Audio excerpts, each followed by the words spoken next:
विज्ञान की कक्षा में आपका स्वागत है।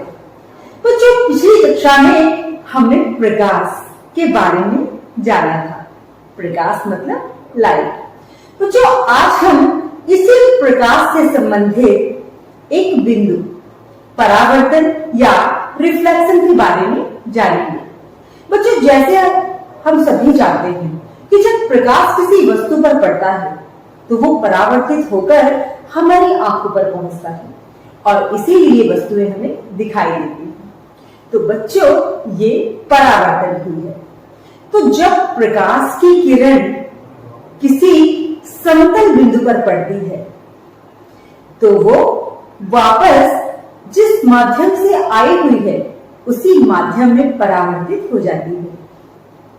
बच्चों, जो किरण किसी बिंदु पर पड़ रही है उसे हम कहते हैं आपतित किरण। ठीक है बच्चों।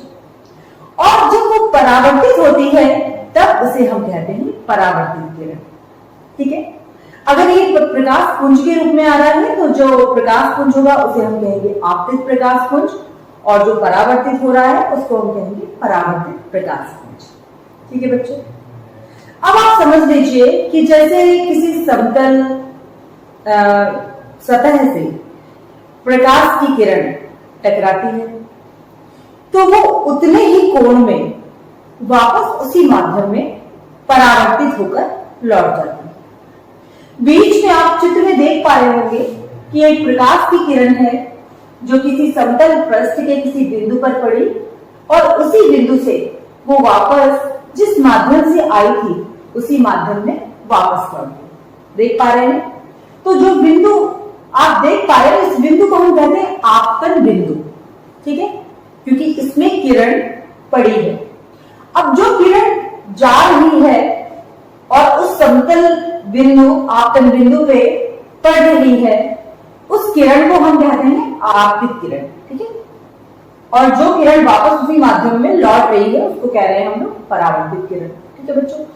अब इस समतल सतह के बिल्कुल 90 डिग्री के हम कोण में हम एक लंबवत रेखा खींचते हैं जिसे हम अभिलंब या नॉर्मल कहते हैं। अब आप देख पा रहे होंगे कि दो कोण बन गए। एक आपतित किरण और अभिलंब के बीच में एक कोण बन गया है और दूसरा कोण बन गया है परावर्तित किरण और अभिलंब के बीच में। तो बच्चों, जो आपतित किरण और अभिलंब के बीच में कोण बना है उसे हम कहेंगे आपतन कोण। ठीक है बच्चों।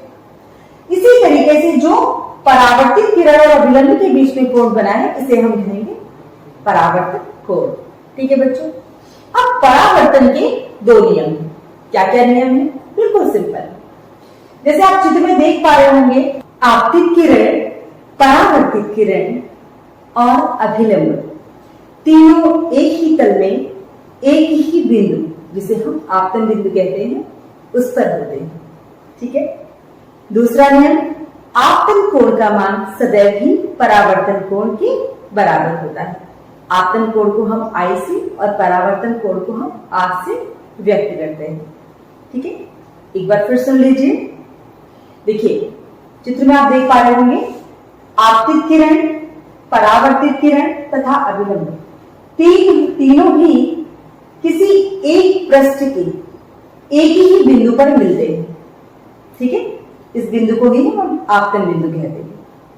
ठीक है। दूसरा नियम, आपतन कोण का मान सदैव ही परावर्तन कोण के बराबर होता है। तो आ गया समझ में?